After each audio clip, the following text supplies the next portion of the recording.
감사합니다. 우리 빌립보서 4장 함께 보겠습니다.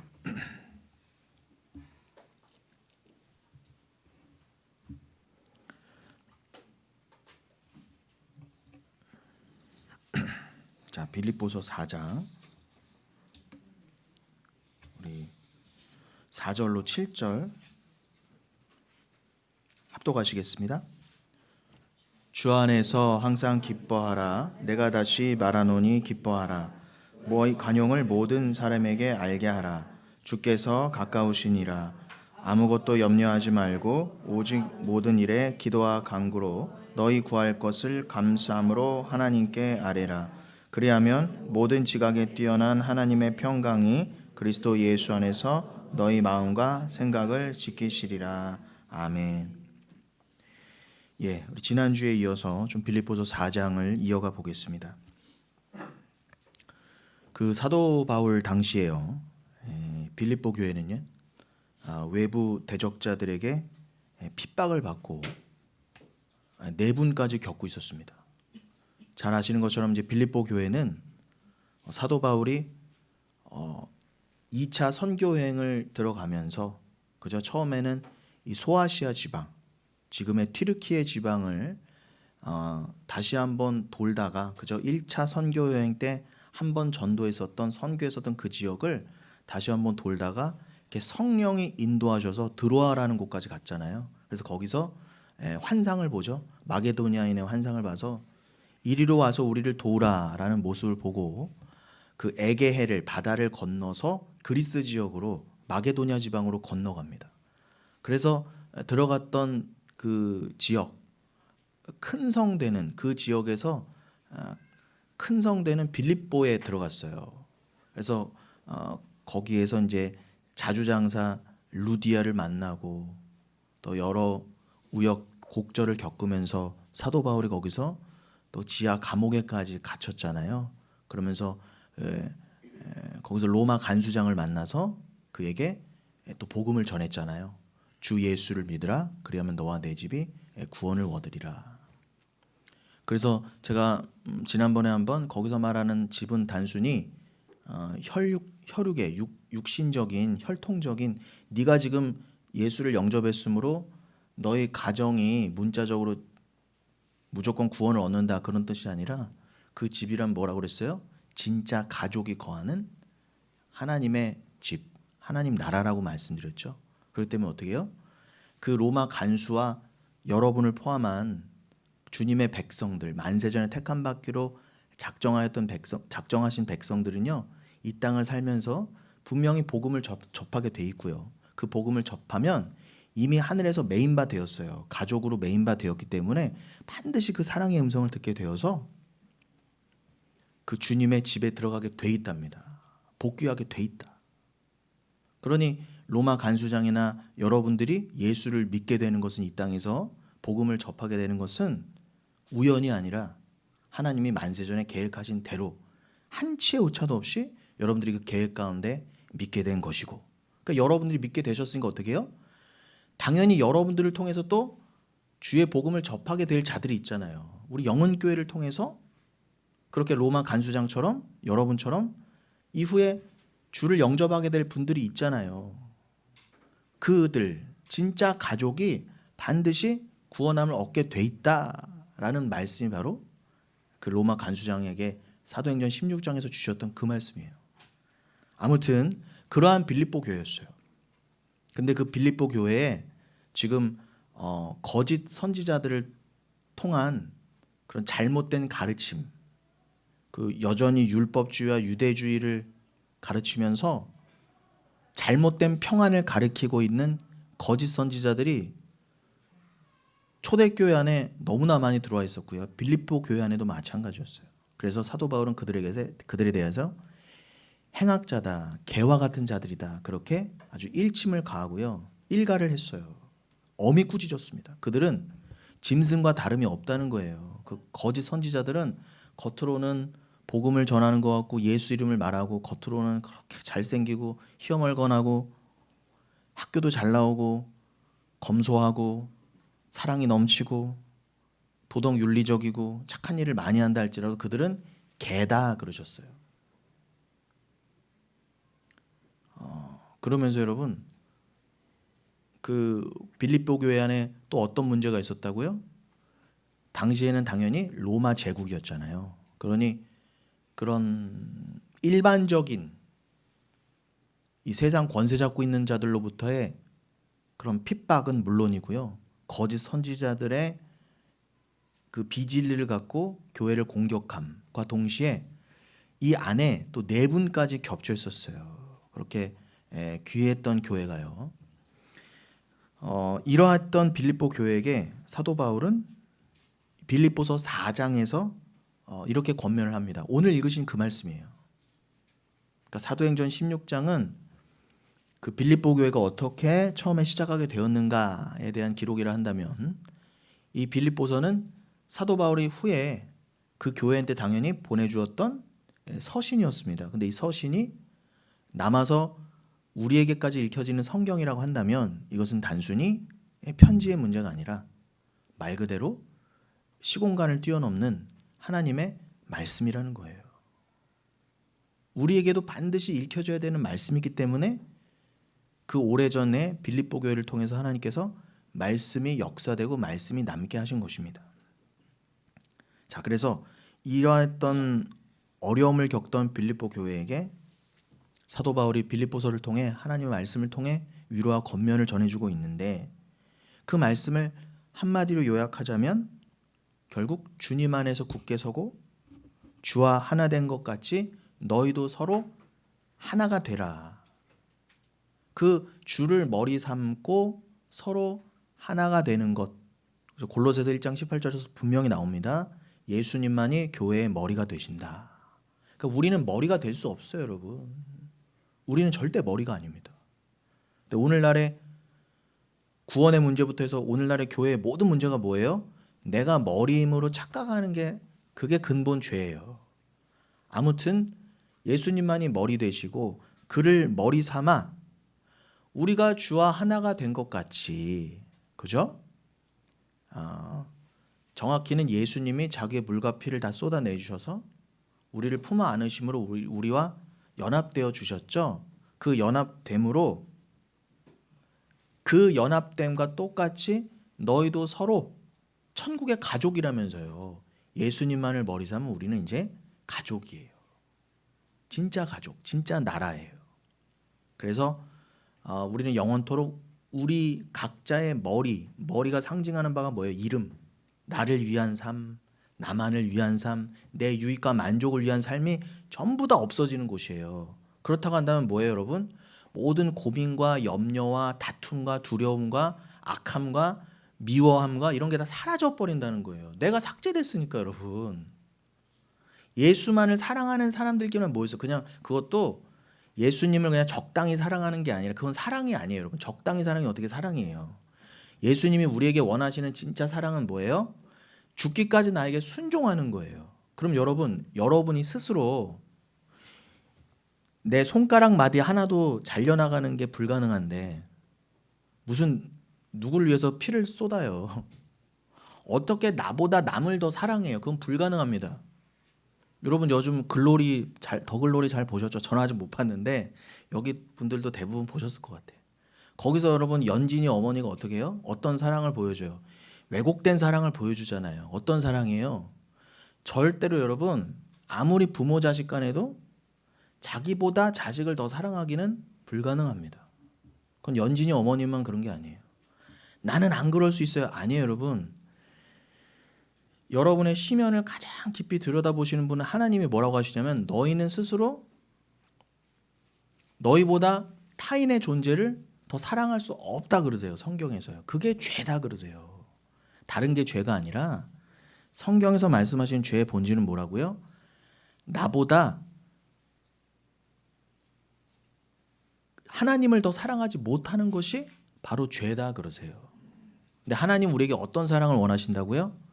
죽기까지 나만을 사랑하는 그 사랑을 우리에게 원하세요. 근데 여러분이 하나님 앞에 스스로 그 사랑을 내어놓으실 수 있으세요? 없으세요? 아니 하나님은커녕 내 자녀마저도 나보다 더 사랑할 수가 없는데요. 아무리 교회가 어쩌고 저쩌고 해도 나보다 남을 더 사랑할 수 있는 게 가능해요? 불가능해요? 인간이요. 인간은요, 자아에 갇혀 있어요. 자기 애에 갇혀 있단 말입니다. 자기 우주에 갇혀 있어요. 자기 세상에 갇혀 있는데 내가 왕이 돼서 내 세상에 갇혀 있는데 어떻게 여기를 초월해서 나보다 남을 더 사랑할 수 있는 그 영생으로 스스로 나아갈 수가 있겠습니까? 이거 자체가 어불성설이고 언어도단이잖아요. 이게 죄라는 거예요. 이게 죄고 우리가 나보다 하나님을 더 사랑할 수 없기 때문에 그래 예수가 우리를 위해서 어떻게 해요? 먼저 오셔서 우리를 먼저 사랑하심 그 사랑이 뭔지를 보여주실 수밖에 없었다는 거예요. 그게 지난주에서도 말씀인 것처럼 뭐예요? 우리가 죄인일 수밖에 없었다는 그 이유라는 거죠. 자, 여러분 요한일서 1장 8절 이하에는 뭐라고 그러세요? 그것을 거부하는 자들. 그게 왜 죄예요? 나는 죄가 없어요. 내가 나를 더 사랑해서, 그죠? 내가 나를 사랑하는 게 그게 왜 죄예요? 아니 꼭 하나님을 더 사랑해야 그게 왜 선이라고 하십니까? 아니 나는 내가 살고 싶은 세상이 있고 내가 이루고 싶은 천국이 있고 이 땅에서 내가 살고 싶은 삶이 있는데 왜 하나님은 그건 다 죄라고 하세요? 라고 다 우리가 스스로 마음을 먹고 그렇게 살아왔잖아요. 그래서 이 세상에서 어떻게 해요?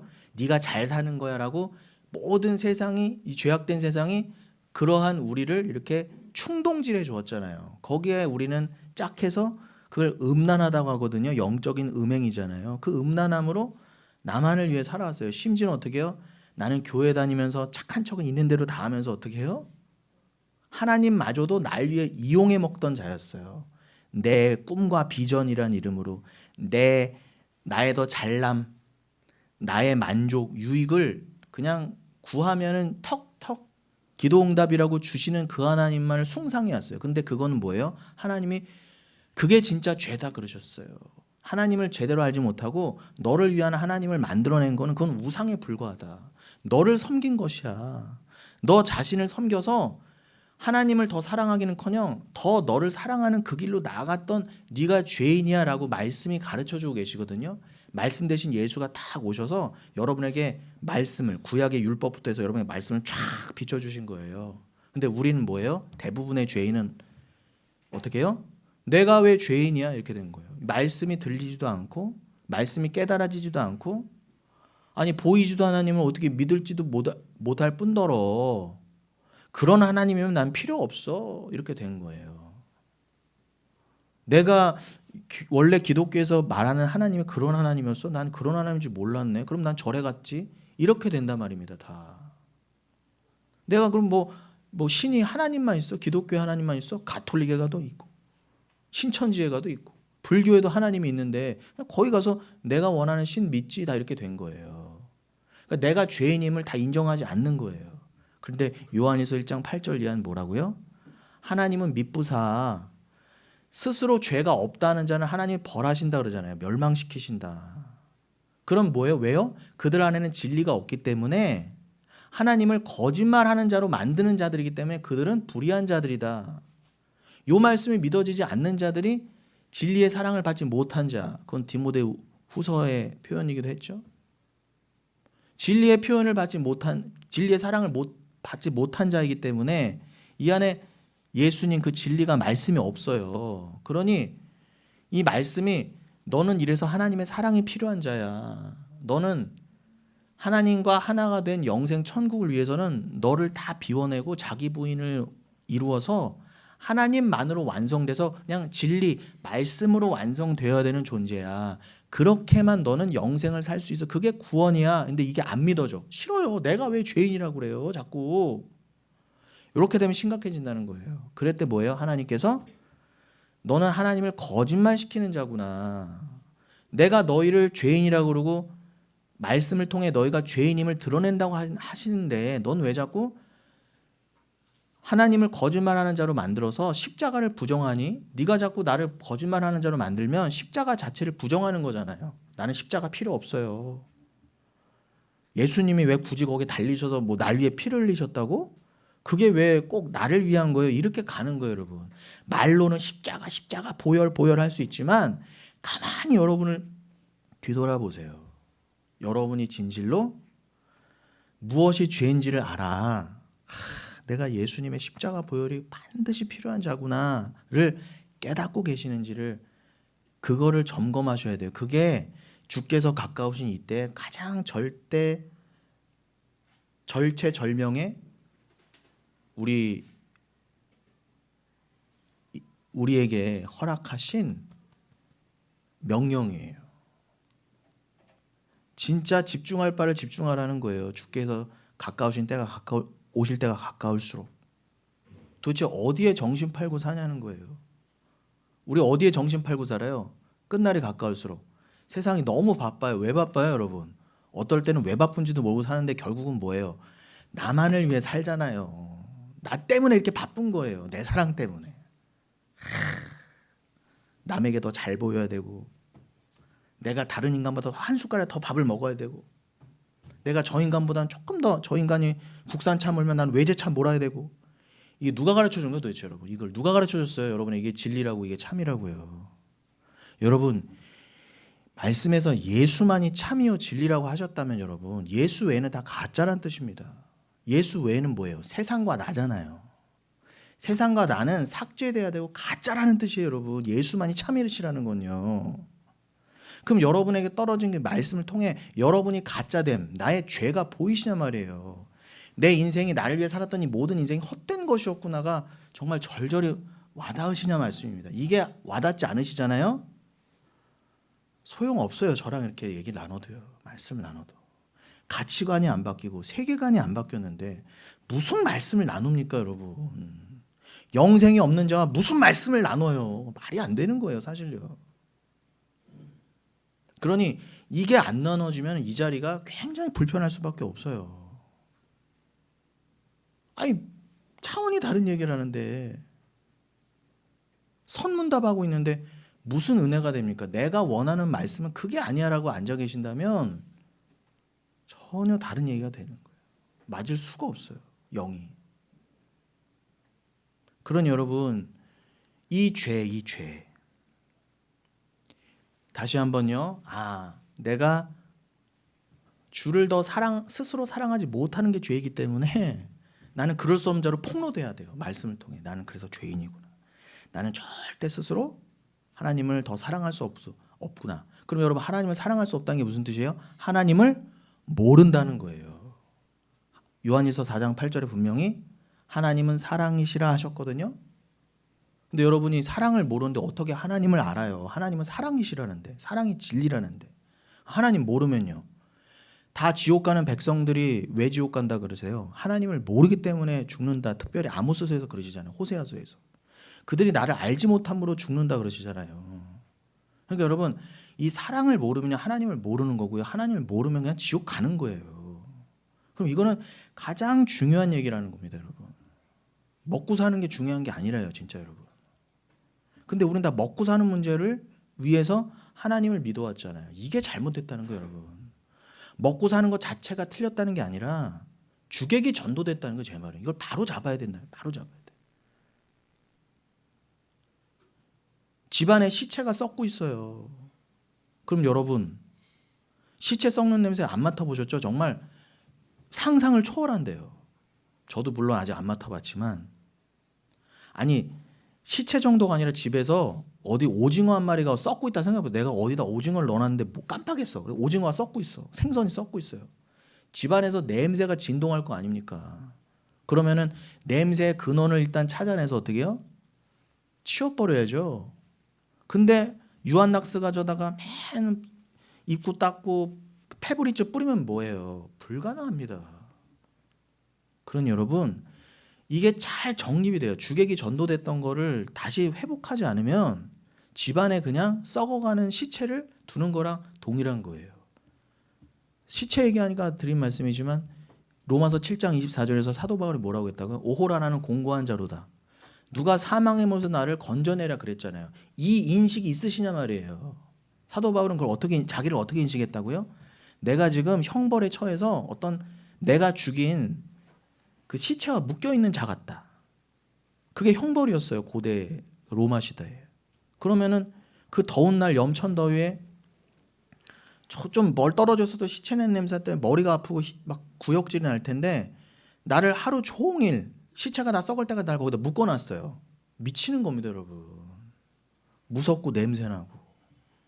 근데 여러분의 실체가 이렇게 폭로가 되셔야 돼요. 야, 내가 이렇게 죄에 묶여 있구나. 나는 정말 오호라 공고한 자여서 여기서 절대 해방될 수가 없구나. 시체에 묶여 있다는 건 뭐예요? 내가 죽음이라는 뜻이에요. 내가 죽음에 묶여 있구나. 이걸 절대로 내 스스로는 끊어낼 수가 없구나. 야, 내가 이렇게 불가능한 자였구나. 구원에 있어서. 내가 하나님을 잘못 믿던 자였구나. 야, 율법주의, 유대주의, 거짓된 가르침이 나를 꽁꽁 묶어 있었구나. 야, 이걸 복음의 칼, 십자가의 칼, 그걸로 끊어내지 않고는 나는 절대로 불가능한 자였구나. 얼마나 감사해요, 여러분. 여러분이 지금 시체에 묶여있는데 누가 와서 그걸 확 풀어주고 여러분을 깨끗이 시켜주고 음식을 먹여주고 이렇게 잘 막 염증이 난 거를 잘 치료해줬다고 생각해 보세요. 얼마나 감사해요. 그 본질을 생각하셔야지. 그냥 뭐 먹을 거 좀 먹고 부자 되고 그냥 뭐 병 좀 낫는 거는 그건 기독교가 아니에요, 여러분. 여러분이 얼마나 내가 지금 시체와 방불한 자였는데 이런 나를 하나님이 구원하셔서 하나님과 꽁꽁 묶어버리셨어. 예수 그리스도를 통해. 예수 그리스도와 연합됐다는 건 뭐예요? 하나님과 연합됐다는 거잖아요. 내가 사망과 연합돼 있다가 하나님과 연합이 돼버렸어요. 그것도 나는 너와 절대 이제 이혼하지 않을 거야. 이혼하지 말아라는 십계명 경험이 뭐였다고요? 그걸 바꿔 설명하면 내가 너에게 절대로 더 이상은 이제 이혼 증서 안 써줄 거야. 네가 나에게서 벗어날 수도 없고 도망갈 수도 없지만 내가 너를 영원토록 꼭 묶어서 내 사랑을 만들어 버릴 거야. 너랑 나랑은 이제 절대 이혼이란 건 없다. 이 뜻이에요. 그게 여러분 정말 감사가 되고 소망이 되시고 그게 정말 믿어지세요? 아니, 사랑을 모르는데 내 사랑이 아닌 자, 사랑을 통해서 알지 못한 자와 영원히 하나 된다고 한다면 여러분 그게요 사실은 형벌이에요. 여러분이 하나님을 그렇게 사랑하시지도 않는데 영원토록 천국에서 하나님과 꽁꽁 묶여서 그와 아예 하나가 되어야 된다고 했을 때 어머 아멘 빨리 이게 안 되면 여러분 하나님 사랑하시는 게 아니에요. 그러면 하나님을 사랑하지도 않는데 밍숭맹숭한 사람 알지도 못하는 사람하고 영원히 묶인다고 생각해 보세요. 사랑하지도 않는데 미치는 겁니다, 여러분. 그러니 지옥은 뭐예요? 내가 선택해서 천국 지옥이 아니라 내 안에 사랑이 있으면 당연히 사랑과 붙게 돼 있어요. 너무 당연한 거예요. 내 사랑이 있는 곳이 천국인 거예요. 거기가 뭐 주지육림에 막 뭐 저기 뭐 삼성 레미안에 10배 가는 뭐 으리아리한 기와집이 있어서 천국이 아니라요. 제발 내려놓으십시오. 잘못된 천국관을. 여러분 정명석이 요즘 말이 많아요. 그런데 가만히 보세요. 그 사람들이 거기서 한 100명이 있다 쳐봐요. 그러면 90 몇 명은요 그대로 있었어요. 그나마 몇 명이 이거 잘못된 건데 하고 폭로한 거죠. 근데 대부분은 거기서 어떻게 있었어요? 은혜 받았다 하면서 있었단 말입니다. 그들은 은혜 받는 통로가 뭐라고 생각했어요? 그 교주와 성행위를 하는 거를 은혜 받았다고 여겼단 말입니다. 그 사람 대부분 뭐예요? 나 오늘 은혜 받았어. 나 오늘 간택 받았어. 그들은 그걸 성폭행이라고 생각 안 했다니까요. 성은을 입었다 생각했단 말입니다. 그럼 우리는 그게 잘못됐구나 하는데 그들은 미혹된 영에 그런데 생각해 보세요. 그럼 그들이요 나중에 속아서 억울해서 진짜 그런 거예요? 말 그대로요? 아니요. 내가 그 은혜가 은혜라고 여겼기 때문에 그 교주를 통해서 잘못 믿은 하나님, 그 하나님이 주는 거에 달콤했기 때문에 내 잘못된 믿음이 가져다 주는 그 열매를 그냥 맛있게 받아 먹은 거예요. 그냥 억울하지 않아요. 다 자기의 죄로 내가 지옥 가는 게 맞구나 하고 간다고 그랬어요.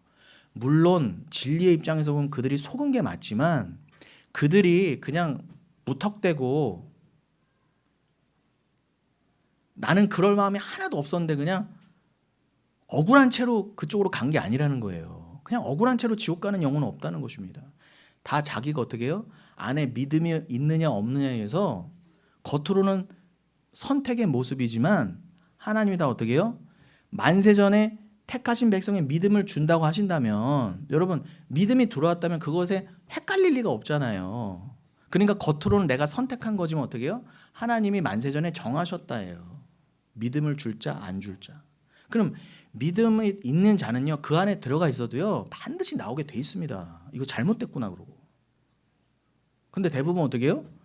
조사원이 있는 거, 이게 평안이지. 평안하다, 평안하다. 내가 은혜 받았지. 그래, 정명석이 하나님이지. 왜 그렇게 믿었다고요? 내가 주체가 돼서 내가 원하는 하나님을 그냥 믿은 거예요. 그게 사랑인 줄 알고. 왜곡된 사랑. 근데 그 선택으로 인해서 지옥 간다입니다. 그러니 여러분, 천국도요, 그냥 단순히 아멘 미슈입니다, 천국까지 미슈입니다 가는 게 아니에요. 그 고백을 안 했다 할지라도 미슈입니다, 천국까지 미슈입니다 안 했다 하더라도 내 안에 믿음이 있으면 어떻게 해요? 그 믿음이 자동적으로 어떻게 해요? 내 사랑으로 이끌어 줍니다. 내 사랑이 어디 계죠? 내 사랑이 있는 곳이 천국이지. 그것이 초가 삼간이라도 사망의 음침한 골짜기라도 내 사랑이 있는 곳에 난 영원히 있을 거야. 그가 진짜 하나님이죠. 나는 그 하나님과 영원히 하나가 될 거야 라는 그 믿음으로 영생을 가는 것이지 사랑도 없는데 어딜 가요. 사랑이 없으면요 불가능하다입니다. 그러니 여러분 제발 그 믿음 즉 사랑에 집중하세요. 지금요 사도 바울이 빌립보 교회에게 이걸 계속 강조하고 있는 거예요.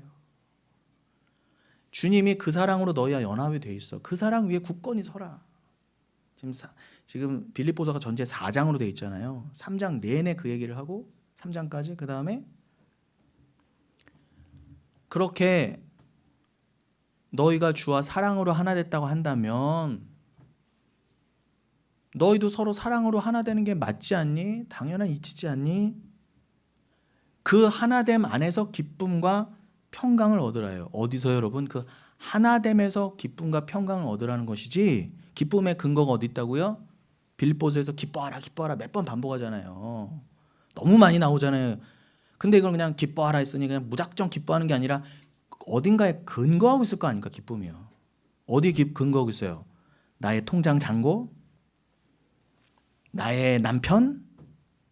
나의 뭐 어떤 이 세상에서의 소유? 이런 게 기쁨과 평안의 근거가 아닙니다. 정확히 아셔야죠. 주와 하나 된 그 사랑에 근거하여 기쁨과 평안을 얻으라라고 역설합니다. 자, 1절, 4장 1절 빌립보서. 그러므로 나의 사랑하고 사모하는 형제들, 나의 기쁨이요 면류가 아닌 사랑하는 자들아, 이와 같이 주 안에 서라. 이제 이 말씀이 이해가 가시죠? 제가 지금 설명해 드린 것처럼 그 내용이 함축되어 있습니다. 그러면서 여기서 바울은 그러므로라는 말로 복음에 근거한 권면을 시작해요. 이 권면은 빌립보서 전체의 결론적 권면이라고도 할 수 있습니다. 여러분, 요 앞서 빌립보서 3장에서는 십자가의 원수로 행하면서 빌립보 성도들을 핍박하는 외부의 적들, 즉 진리의 대적자들에게는 심판이 기다리고 있다는 것, 그리고 그 반면에 십자가의 복음에 합당하게 사는 자, 즉 십자가에서 죽기까지 하나님께 순종하여 자신을 내어주신 그리스도와 같이 자기 부인의 삶, 구원을 위한 은혜의 필연성만을 드러내는 겸손의 삶으로만 구원의 완성에 이를 수 있다는 그 믿음으로 사는 자에게는 재림하시는 예수 그리스도의 영광스러운 형체로의 변화됨과 영생이 있다라고 그러한 복음이 선포됩니다. 그 복음 때문에 핍박받는 성도들에게 지금 사도 바울이 어떻게 해요? 위로와 확신을 주는 거예요. 니들이 얻은 그 믿음대로 살아라. 흔들리지 말아라. 핍박은 당연한 것이다. 니들이 복음으로 인해 핍박을 받는다면 예수님께서 산상수훈에서도 말씀하신 것처럼 그게 복이다 그러셨어요. 여러분 정말 기억하셔야 돼요. 예수님은 분명히 뭐라고 하셨다고요? 복 있는 자는, 복 있는 자여. 원어에는 게 감탄문을 했거든요. 복 있는 자여. 너희는 이러므로 복 있는 자다라고 뭐라고 설명하셨어요? 8가지 중에 그게 8복이잖아요. 그 중에 하나가 뭐예요? 너희들이 예수의 이름을 위해, 복음을 위해 의의 이름으로 핍박을 받는다면 너희가 복 받은 자야. 왜? 너희들에겐 천국이 예비되어 있으니까. 하나님 나라가 너희 것이니까 이렇게 말씀하십니다. 그럼 여러분 뭐예요? 여러분이 여러분의 삶 가운데 복음을 위한 핍박이 없다. 예수 사랑함으로 인해서 쉽게 말하면 자기 부인의 삶이 없다. 자기 부인의 삶이 여러분 얼마나 힘들어요. 자기 부인의 삶, 그게 누가 쉽다고 했습니까? 그냥 끊어져 가는 거지 내가 스스로 자기 부인의 삶을 살 수는 없어요. 이전에는 내 모습이 어땠어요? 저를 예로 들어도 제가 큰 교회의 부교역자였잖아요. 저는요 거기서 떵떵거리고 유명해지고 큰 목사랍시고 유명해지고 인기 많은 목사 돼서 다 누리고 사는 게 제 인생의 목표였어요. 그게 그리고 당연한 건 줄 알았어요. 그게 복받은 모습인 줄 알았어요. 그게 잘 사는 건 줄 알았어요. 그게 기도 응답인 줄 알았어요. 그렇게 살아야 한 인생 잘 사는 건 줄 알았어요. 그렇게 했으면 저는 여기 이루고 있으면 안 돼요, 여러분. 저는 여의도에 서울의 모 교회, 큰 교회에서 절대 나오면 안 돼요. 거기서 그냥 아주 그냥 손이 발이 되도록 빌면서 거기 쪽쪽 빨아먹으면서 거기 빨대 딱 꽂고 그대로 있어야 돼요. 근데 지금은요 역겨워요. 이제요 그런 삶이요. 누가 그렇게 만드셨어요? 저를요. 제가 그렇게 하려고 한 게 아니라니까요. 제가 이 삶을 살아오면서요 이제는 그런 삶을요 분투어같이 여기 돼요. 제가 잘나서가 아니라 제 안에서 믿음이 역사돼가는 게 진짜 드러나잖아요. 제가 제 잘남으로선 이런 삶을 삽니다가 아니라 그냥 자연스럽게 그런 삶이 뒤돌아대게 되고 저건 소돔과 고모라야. 그건 진짜가 아니야. 이렇게 돼갑니다. 그리고 진짜 교회가 무엇인지 말씀이 무엇인지에 저도 모르게 거기에 집중해 가요. 그럼 누가 드러나는 거예요? 저는 죽어지고 제 안에 믿음만이 드러나잖아요. 예수만이 드러나잖아요. 그게 쉽게 말하면 자기 부인의 삶이에요. 제가 잘난 삶이 아니라 저를 드러내는 게 아니라요. 그렇다고 난 이렇게 십자가에 나를 못 받고 있어. 내 스스로 자랑할 수 없어요. 오히려 나는 뭐예요? 수시로 죄인으로 드러나요. 이런 삶을 산다면서도 수시로 세상으로 이전 삶으로 돌아보고 싶은 내가 드러나는 게 맞아요. 그런데 나는 내 열심은 그렇게 세상으로 다시 뒷걸음질해서 가고 싶어도 열심히 앞에서 나를 끌어당기시는 그 성령의 인도하심이 더 크잖아요. 그러면 누구만 영광? 하나님만 드러나잖아요. 그럼 여러분 그게 쉽게 말하면 자기 부인이잖아요. 내가 꺾어지고 내 옛날의 모습과 삶의 가치관이 꺾이고 은혜가 이끄는 대로 그냥 끌려가는 삶이 쉽게 말하면 자기 부인이에요. 근데 그게 쉽냐 말이에요. 내 자아가 그대로 살아있는데 그 삶으로 이렇게 끌려가는 게 쉬워요, 어려워요? 어렵습니다. 그러니까 아픈 거예요. 그러니까 고난인 거예요. 내가 비워져가는 게 곧 고난이에요, 여러분. 그런데 예수를 사랑하고 믿을수록 그 삶이 어떻게 해요? 너무 아프면서도 감사하고 기쁘고 눈물 가운데도 평안한 거예요. 그게 진짜예요, 여러분. 내가 비워져가는 게 진짜 평안이라니까요. 여러분이 제발 사도 바울이 말한 그 평안을 우리가 함께 나누었으면 좋겠어요. 저는 그러라고 이 영혼교회를 세워주신 줄로 믿습니다. 그러니 여러분 그 삶이 내 스스로는 힘든데 내 삶이 그렇게 지어져 가고 있다면 누가 하시는 거예요? 그 일은요? 지금 하나님이 성령을 통해 하고 계시는 게 증거가 되잖아요. 그러니 여러분이 자아가 강할수록 그런데도 날 사랑하시고 구원하신다고 해서 나를 끊어가시는 옛사람을 끊어가시는 모습을 여러분이 열심히 보여주세요. 그게 진짜 그리스도인의 모습이에요. 그 삶 가운데 뭐 구제도 있고 선교도 있을 수 있는 거지 구제나 선교 자체가 병 낫고 부자 되는 것 자체가 목적은 아니라는 것입니다. 여러분이 그저 끌려가시는 삶 가운데 때로는 줄이게도 하시지만 때로는 먹이시고 때로는 부유하게도 하시지만 때로는 가난하게도 하시고 그냥 그 상황에 맞게서 하나님의 뜻을 위해서 여러분의 모습을 사용하실 때 그냥 순종 하나로 하나님의 뜻이 있을 거야. 하나님 절대 오르시지. 하나님은 그러나 내 구원만큼 확실하게 보장해 주셨잖아. 내가 지금은 잠깐 아프고 가난하다 할지라도 하나님이 나를 영원히 이미 구원하셨다고 한다면 이미 선이잖아요. 그럼 이미 목적지는 정해져 있잖아요.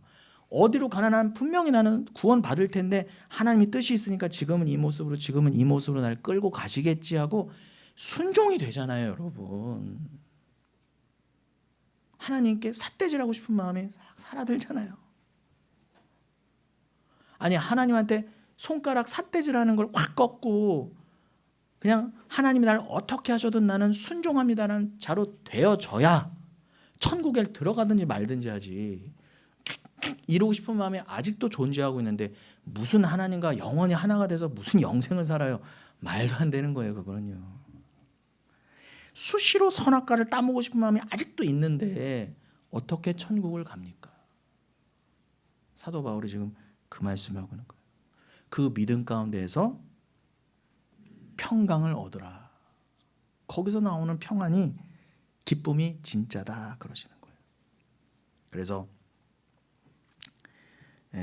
이 복음이 선포됐을 때, 그죠? 지금 빌립보 교회는요, 말할 수 없는 핍박, 어려움이 있었어요. 내분이 있고 가난함이 있고. 그런데 말씀드린 것처럼 뭐라고요? 이 고난, 자기 부인을 위한 고난, 의를 위한 핍박, 복음 때문에 받을 수밖에 없는 그 환난이 있을 때 기뻐하라입니다. 왜요? 예수님도 말씀하셨다는 것처럼 산상수훈에서 그러한 너희들이 바로 복 있는 자, 즉 구원 얻은 자로 드러나는 것이기 때문에 기뻐하라. 그럼 어떻게 해요, 여러분? 핍박이 없다면, 자기 부인이라는 고난이 없다면, 복음을 위한 내 삶의 희생이 없다면 그건 뭐예요? 그는 복 받은 자가 아니란 뜻이에요, 여러분. 반드시 명심하세요. 고난은 반드시 있어야 돼요. 여러분이 꺾여져 나가야 돼요. 그거 없이 여러분 그냥 예수 잘 믿다가 좋은데 그냥 죽고 나면 어디든 가겠지라는 마음으로는요, 죄송하지만 절대로 지옥 가실 거예요. 제가 정말 개런티 장담해 드립니다. 이럴 때도 정말 저는 제 목을 걸고 드리는 말씀이에요. 여기서 제 목이 안 걸어지면 여러분 이건 다 헛된 말이에요, 여러분. 제가 지금 영생을 거는데 당연히 목을 걸어야죠. 지금 영생이 왔다 갔다 하는데, 그죠? 삶과 죽음이 왔다 갔다 하는데 어떻게 제 인생을 안 겁니까? 그럼 개척이 장난이에요, 여러분? 다 걸어야죠. 이거 보고 이쪽 보고 저쪽 보고 이것도 전하고 저것도 전할 거면 그게 어떻게 진리입니까, 여러분? 진리는 하나예요, 여러분. 진리는 하나. 보세요. 여러분 잘 들어보세요. 여기 예능이도 있지만 수능 보고 얘네 우리 학력고사 봤잖아요. 특히 옛날 학력고사 때는 사지선다 했죠, 무조건요. 그럼 답이 뭐예요? 하나예요. 여러분 요즘 수능 보세요. 요즘은 보기가 5개죠. 근데요, 그거 한 문제 때문에요 난리가 나요, 전국이. 만약에 답이 명확해야 되는데 누가 의의를 겁니다. 이 문제는요, 3번 문제는 1번도 답 같고 3번도 답 같은데요, 이게 이의가 걸려지면 난리 나는 거예요, 여러분. 왜요? 답은 하나야 되는 거거든요. 그래야 명확하게 점수에 따라서 서울대, 연대, 고대 이게 나눠지는데 흐리멍덩해 기준이. 3번 문제의 답이 1번도 맞고 3번은. 이것 때문에 인생이 갈려요, 여러분. 서울대 가 내가 연고대 가버립니다. 그럼요, 온 세상은 쥐잡듯이 잡아요. 뭐가 정답이냐, 뭐가 정답, 소송 걸고 막. 그래서 어떻게 해요? 전국이 난리가 나서 이 답이 뭐냐, 그래서 명확하게 내주려고 그래요. 이거 제대로 문제 안 내면 다 잘립니다. 목 날라가요, 그 출제위원들요. 그럼 여러분 생각해 보세요. 그 애들 수능 보는 건 쥐잡듯이 뭐가 답이냐, 답이 하나여야 된다, 그렇게 답답 그리고 있는데 왜 영생에 걸린 문제는 그렇게 애들 흐리멍덩하세요? 예수 하나뿐이라는데 왜? 아니, 제가 지금요 개척교회 목사 주제에 어느 교회, 큰 교회 목사랑 설교를 비교하냐 이런 얘기가 아니라, 제가 너무 간드러지는 말을 하고 아는 것도 많고 재밌게 해드리는 게, 장경동 이런 사람 때문에 재밌는 말 하는 게 설교 잘하는 게 아니라 제가 얻어더 해도 예수만 말해야 되잖아요. 그럼 여러분 1번 누구도 맞고 2번 전광도 맞고 3번 누구도 맞고 그냥 좋은 건 알아서 취해서 믹스해서 들어야지. 그런 게 어디 있어요, 여러분. 아니 제 설교가 정말 제가 예수만 전했다고 전 그래도 목을 걸고 전하는데, 만약에 제가 전해드린 설교에 그냥 전봉중 목사가 한 설교도 조금 들어주고 뭐 알아서 새겨 듣는 거지. 그리고 거기다가 다른 사람 설교도 믹스해서 그렇게 믹스하실 줄은 그분 능력도 대단한 거예요. 근데 제 설교를 제대로 들으셨으면 절대 다른 가르침을 하는 사람과 섞일 수가 없어요. 그러니 여러분 답은 하나란 것입니다. 제가 저만 잘났다는 얘기가 아니라 여러분이 영을 받으셨으면 정말 어떻게 예수 믿는 걸 그렇게 흐리멍덩하게 좋은 게 좋은 거라고. 여러분 예수 믿는 거 그렇게 쉽지 않습니다. 아니, 수능 보는 것도 그렇게 목숨 걸고 공부하면서 도대체 예수 믿고 여러분의 영생이 걸린 문제에 대해서는 왜 그렇게 여러분을 그냥 막 다 내어주시는 거예요 도대체? 제가 몇 주 너무 부드럽게 하다가 갑자기 또 톤이 올라가나요? 여기서 멈춰야 되나? 그런가요 권사님? 아주 부드럽게. 그럼 제가 근데 설교는 여러분 원래 사도 바울이 디모데한테 권면하잖아요. 너 가서 꾸짖어라 그래요. 꾸짖어라. 디모데가 연소했단 말입니다. 나이가 어렸어요. 그런데 사도 바울이 뭐라고요? 누가 너의 연소함을 갖고 함부로 그러지 못하게 하라. 가서 하나님이 주신 권위로 쏘아 붙여라 그래요. 설교는 이꼴 혼내는 거예요, 여러분. 제가 여기서 감히 여러분을 어떻게 뭐라고 해요. 저도 여기 내려가면 똑같은 인간이고 다 아버지 뻘 어머니 뻘 뵈시고 저보다 인생의 선배님들이신데 제가 사사로운 인생의 세상의 것을 여러분을 뭐라고 말씀드릴 수는 없지만, 여기는 말 그대로 목사가 서서 진짜 목사라면은 여러분의 심령에 내리꽂는 말씀을 전하는 예언자가 돼야 돼요. 그러면 여러분 디모데한테 뭐라고 했다? 사도 바울 가서 책망하라, 꾸짖어라 그랬어요. 여러분 여긴 수술대예요. 수술대. 여기서 감언 이설로 예레미야서 6장 말씀처럼 평화로다 평화로다, 속은 다 썩어 문드러져가고 있는데 손이나 얹고 그냥 괜찮다 괜찮다 거짓 평안을 전하는 게 다 거짓 선지자 그러지 않습니까? 그냥 그 중병을 심상히 여겨 가볍게 여겨 약손이랍시고 그냥 그런 것만 전해주는 게 거짓 선지자지만, 진짜는 뭐예요? 진짜 베개는 빨리 수술 날짜 잡고 배째서요 암을 걷어낸다니까요. 여긴 수술대예요. 여기서 무슨 체면 차리고 뭐 그런 거 없어요. 사실 여기선 여러분 제가 여러분들이 잘 그래도 들어가시도록 부드럽게 하고 있지만, 여러분 수술에 무슨 부드러운 게 어디 있어요. 빨리 다 받아가 지금 마취시키고 빨리 째서 환부 도려내고 수술해야 돼요. 여러분 친절함이 없는 곳이에요 여기 원래. 제가 내려가면 친절하잖아요 여러분. 오셨어요 권사님? 할렐루야. 제가 최대한 친절하게 해드리잖아요 내려가서는. 여기서는 어떻게 그런 친절이 아니에요 여러분. 이해되셨죠? 네. 그러니 여러분 좀 이해해 주세요. 이해해 주세요. 그러니 여러분 섞으시면 안 돼. 섞으시면 안 돼. 그게 바벨론의 진짜 뜻이에요. 바벨론의 뜻이 뭐라고요? 섞어버리다. 섞어버리다. 이것도 좋아. 잡탕밥. 그것도 능력이에요. 아닙니다, 여러분. 아니, 두고 보자고요. 나중에 여러분 마음대로 이렇게 섞으시다가 나중에 어떻게 될지 한번 두고 보자는 거예요. 제 얘기는요. 아니에요, 여러분. 예수 그렇게 함부로 대충 믿으시면 안 돼요. 정말 칼같이 들이대야 돼요. 최소한 수능 문제 오답 잡아내듯이는 잡아내셔야 돼요. 애들 인생이 갈리는 판에 그렇게 그러면은 여러분의 모든 게 걸려 있는 영생의 문제에 있어서 제발 칼을 들이대십시오. 그러니 이러한 복음으로 지금 사도 바울이 위로하고 있으며, 이러한 복음으로만 평안을 얻는 것이 진짜 위로다. 오해하지 말아라. 세상에 거짓 위로와 평강을 구하지 말아라.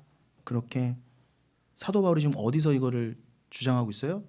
역설하고 있어요? 감옥 안에서. 이게 좀 기가 막힌 거예요. 사도 바울 우리 목사님께서 어디 계시다고요?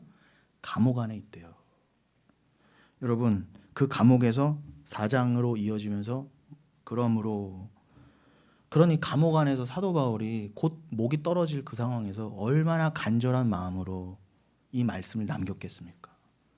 제발 헛된 복음으로 깨어지고 서로 믿음에 흔들리지 말고 내가 곧 죽잖아. 내가 무슨 말을 남기겠니? 그러므로 나의 사랑하고 사모하는 형제들, 나의 기쁨이요 면류관이 사랑하는 자들아, 제발 내가 가르쳐준 복음과 같이 주 안에 서라.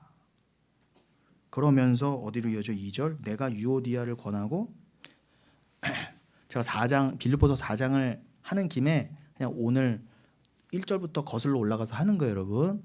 자, 2절에 유명한 그 유오디아 권사님과 순두계 권사님이 나오죠. 내가 유오디아를 권하고 순두계를 권하노니 주 안에서 같은 마음을 품어라 그래요. 어느 교회나 여러분 유오디아와 순두계가 있습니다. 이 유오디아 순두계의 이름을 따로 부르면서 권면하고 있는데 이들에게 주는 권고가 여러분 왜 이런 특별히 이렇게 실명을 거명하면서까지 이렇게 말씀을 기록했을까? 지금 빌립보 교회가 말씀드린 것처럼 큰 갈등에 휩싸여 있는데 그 네 분 가운데 중심에 이 두 여자가 있던 거예요. 유오디아와 순두계. 그래서 빌립보서 초반부터 교회 전체가 한 마음이 되라고 권면해온 이 바울이 이제 결론 부분에 와서 좀 더 구체적으로 네 분의 당사자들의 이름을 부르면서 각별히 권면하는 것입니다. 두 사람이 갈등하는 이유는 서로 다른 생각을 가지면서 자기 생각이 옳다고 주장하기 때문이었어요. 결국 뭐예요? 내가 살아있어서 그랬던 거예요. 내가, 나. 그죠? 오직 예수였으면 부딪힐 일이 없어요. 두 사람이 갈등하는 이유는 만약에 예수만이 머리시오 그 복음에 계속 합하여져 가면은 갈등이 있다 하더라도 줄어갔겠죠. 그러니 이 갈등을 끝내기 위해서는 같은 마음이 반드시 필요했어요. 그 같은 마음은 빌립보서 2장에서도 말씀하신 주 예수 그리스도의 그 마음을 품으라 그랬잖아요. 그가 하나님과 동등됨을 취할 것을 당연히 여기지 아니하시고 죄인의 본체까지 형체까지 내려오셔서 너희를 위해 순종하셨다. 겸손을 말씀하시잖아요. 그 마음을 품으라예요. 그 마음을. 사랑과 겸손을 품지 않으면 절대 하나가 될 수 없어요. 근데 그 사랑과 겸손은 뭐라고요? 제가 설교 서두에서부터 말씀드렸지만 그 진짜 사랑과 연합은 어디에서만 가능하다고요? 엔퀴리오스, 주 안에서만 가능하다는 거예요. 그래서 뭐예요? 주 안에서 연합해라. 주 안에서 하나가 되라. 그랬던 것입니다. 주 안에서만 가능한 것이 바로 연합이고 사랑이고 겸손이고 자기를 비워냄입니다. 즉 사람의 생각과 설득, 인본주의적인 방법으로는 교회의 연합은 불가능한 거예요. 그러니 여러분 우리도 영혼교회를 좀 하고 있잖아요. 교회 연합은 뭐라고요? 인본주의적인 방법으로는 안 돼요. 그건 하나됨이 될 수도 없지만 그건 하나됨이 아닙니다. 유오디아와 순두계 속에 우리 모습이 있어요. 성도는 자신이 주님 안에 있는 자들, 즉 예수 그리스도의 주권 안에 있는 자들임을 잊지 말아야 하는 존재들입니다. 빌립보서 3장 20절에 사도 바울은 거기서 뭐라고 그랬었어요? 그 주님의 주권을 하나님 나라에 있는 우리의 시민권이라고 그랬잖아요. 우리 주권이 뭐라고 여러분? 하나님 나라의 시민권. 빌립보서 3장 20절 잊지 마시기 바랍니다. 그 시민권을 가진 자들이라는 거예요. 이 땅에 살지만 여러분은 하늘 시민이라는 것입니다. 주님의 주권의 통치 영역 안에 있는 성도는 이 땅에서의 자신들의 삶의 주인도 당연히 누구요? 그 하나님 나라의 주인이신 예수 그리스도시라는 것을 깨닫고 그분의 뜻을 이 땅에서도 붙쫓아 가려고 하려고 한다면 연합은 당연히 따라오게 돼 있다는 것입니다. 물론 이 땅에서 완벽하게 주님의 뜻에 순종할 수는 없지만 날마다 나를 비워내면 어떻게 해요? 그리스도의 장성한 분량에 이르기까지 그 그리스도의 장성한 분량이 그건 뭐라고요? 주의 온전한 사랑을 온전히 깨달아 주와 온전히 하나됨이 장성한 분량이에요. 이 땅에선 그것을 다 이룰 수 없지만 날마다 그 표대를 향해 가는 삶이잖아요. 그래서 그 표대가 어디요? 천국에서 딱 완성되잖아요. 그러니까 여기서 여러분 내 시민권이 이미 저기야. 난 저기 있는 자야 한다면 여기서 유골 있고 아무리 때로는 유오디아 순두개처럼 그런다 할지라도 정신 차리고 말씀 안에서 서로 위로하며 하나가 되어 갈 수밖에 없다예요. 그러니 그 하나의 뜻이란 곧 십자가에서 예수가 드러내신 하나님의 뜻입니다. 즉 예수님이 죽기까지 하나님 아버지께 순종하심으로 사랑하심으로 자기 부인 즉 죄인을 향한 그 하나님의 사랑 구원 오직 은혜로만 그 구원은 가능한 것임을 죄인들이 깨달아 주 앞에 겸손하기를 바라시는 그 하나님 아버지의 마음이라고 할 수 있어요. 이러한 하나님 곧 예수님의 뜻을 따르려는 것이 하나님이 원하시는 일이며 그 믿는 일은 오직 성령의 인도함으로만 가능한 거예요. 교회는 이 일만을 위해서 있는 것이고 유오디아와 순두개도 그러한 일을 위해서 교회에 동원된 분들임에도 불구하고 때로는 자신의 위치와 역할을 망각하여 어떻게 해요? 교회에서 내 주장을 하거나 내 뜻을 피우려고 할 때 이 복음의 뜻에 반해서 그냥 그 복음은 잊어버리고 그냥 내 자존심, 내 생각 이런 것들이 난무할 때 어떻게 해요? 교회는 분열되게 돼 있다는 것입니다. 그러니 유오디아와 순두개가 그러해야 했듯 우리도 자기 생각이 옳다고 우겨대는 것을 중단하고 함께 주 예수 그리스도의 뜻을 따르기 위해서는 반드시 성령 충만이 필요해요. 그 성령은 사랑하시는 자들, 즉 구원하기로 작정하신 자들에게는 반드시 허락된 구원의 영이자 사랑의 영인 것입니다. 여러분 제가 이제 말씀을 시간이 다 됐기 때문에 어차피 다음 주 또 가야 돼요. 그러면 이제 1, 2분만 더 주세요. 그래서 이어서 3절. 이어서 사도 바울은 3절에서 유오디아와 순두개 외에 또 한 사람에게 부탁합니다. 또 참으로 나와 명예를 같이 한 네게 구하노니 복음에 나와 함께 힘쓰던 저 여인들을 돕고 또한 글레멘드와 그 외에 나의 동역자들을 도우라. 그 이름들이 생명책에 있느니라 이렇게 되어 있습니다. 여러분 바울은요 이 유오디아 순두개 외에 어떻게 해요? 이름은 알 수 없지만 무명의 한 동역자에게 뭔가를 부탁하고 있어요. 뭐를 부탁해요? 이 유오디아 순두개 이 두 여인의 갈라진 마음이 한 마음이 되도록 그들을 도우라라고 부탁하고 있어요. 사도 바울이 자신과 멍에를 같이 맨 자라고 부르고 있어요. 이 무명의 이 사람을요.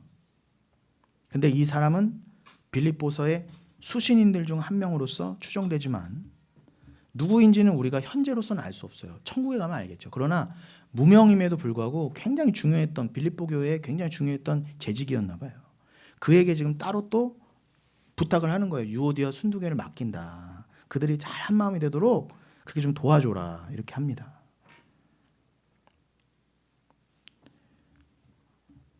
그런데 여러분 빌립보서가 단순히 서신을 넘어서 성경으로 남겨졌다는 것은 당시의 1차적 수신인 그 누가 무명이 됐던 누가 됐던 그 사람을 넘어서 이 성경을 읽고 있는 지금 우리에게도 전해진 말씀이라는 것을 의미합니다. 이게 지금 성경으로 남겨졌다는 것은 지금 누구누구에게 권면한다라고 하는 그 사람에게만 적용되는 말씀이 아니잖아요. 우리에게도 지금 허락하신 그 말씀이라는 뜻이에요. 그러면 여러분 바꿔 생각하면 뭐예요? 이 성경이 지금 우리에게 지금 주어지고 있다면 우리는 누구의 동역자? 사도 바울의 동역자라고도 할 수 있는 거예요. 맞잖아요. 이 말씀이 우리에게도 주신 말씀이라면 지금 여기는 이름은 나와 있었죠. 그 무명의 이름에 여러분을 갖다 끼워 넣어 보세요. 그럼 사도 바울은 지금 여러분에게 주와 함께 멍에를 맨 내가 너희하고도 멍에를 함께 맸다. 지금 너희가 함께 그 멍에를 맨 자야. 내가 너희에게 부탁한다라고 하는 그 말씀으로 동역자의 마음으로 들리셔야 된다는 것입니다. 사도 바울은 유오디아와 순두개가 복음 사역을 위해서 자신과 함께 힘쓰던 동역자라고 설명하면서 글레멘드와 그 외에 나의 동역자들이라고 몇 명을 더 거명합니다. 유오디아와 순두개가 이들과 함께 바울 곁에 서서 복음을 위해 한 팀으로 힘썼다는 거예요. 여러분 다 우리 영원교회도 지금 다 한 팀으로 이 교회를 세우셨죠. 그런 것처럼 당시 빌립보 교회를 세우기 위해서 유오디아와 순두개와 같은 분들을 중심으로 몇 명의 중요한 분들이 있었던 거예요. 그래서 여기서 함께 힘썼다는 것은 그냥 단순히 그냥 함께 고생했다 정도가 아니라 그게 시내뜨레산으로 돼 있거든. 원어에 보면요. 이게 뭐예요? 함께 투쟁했다는 겁니다. 교회를 빌립보 교회를 세우기 위해서 그 귀한 분들이 함께 멍에를 메고 어떻게 해요? 비본질, 비복음, 잘못된 가르침, 외부의 핍박에 대해서 함께 투쟁했다는 거예요. 그 정도로 좀 강력하게 써 있어요. 그러니 여러분, 우리는 복음을 위해서 지금 함께 투쟁하고 있는 분들이에요. 시내뜨레산 하고 있는 존재들입니다. 투쟁은 뭐예요? 고통을 갖고 와요. 때로는 고난과 힘듦을 갖고 옵니다. 그러나 결정적으로 뭐예요? 결론의 결론? 이 이름들이 다 어디에 써 있더라고요? 유오디아 순독. 여러분 지옥 간 분들은 아닙니다. 절대로.